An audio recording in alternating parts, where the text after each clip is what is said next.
to wash away the sins and purification.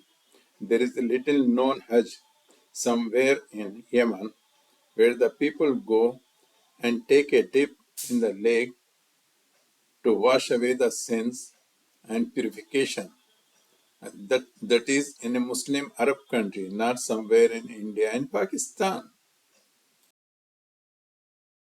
They call it as a Hajj. Yes, and it is not a small occasion. In a year, around about more than 1 million people visit that site.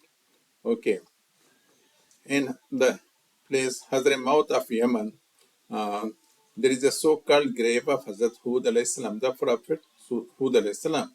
And adjacent to that, or nearby, there is a pond or a lake. Okay, the pilgrims come, not one or two, but it is a very famous spot for pilgrimage. And they take a dip in the lake and they say it washes away all the sins. And it is not a simple dip, there is a ritual as to how you take a dip. Okay. New invention, it has been going on for thousands of years. Okay. And the site is managed by one Sufi, Habib Jifri. Okay. His father was a friend of Maulana Zakaria Khan Dahlavi of Tablighi Jamaat. And most of the people who come for pilgrimage are native Yemenis or um, Malaysians. And the person, Habib Jeffrey, is very famous with the Malaysians, especially during the month of Rabi Awal. He is called upon in Malaysia to conduct the Milad, Milad events.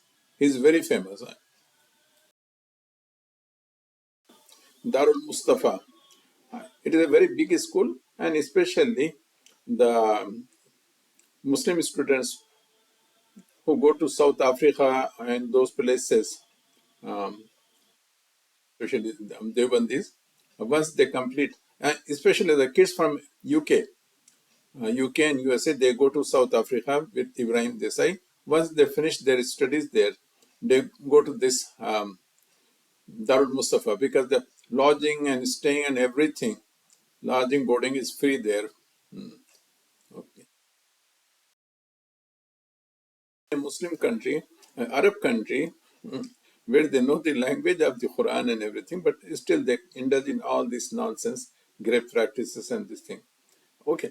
And okay, lastly, if you go to his Habib Jeffrey's site, you will get fatwas for everything, right from grave worship to slaughtering the animals at the graves and those things. May Allah protect us from all those shirk and bid'at and these innovations. Ameen.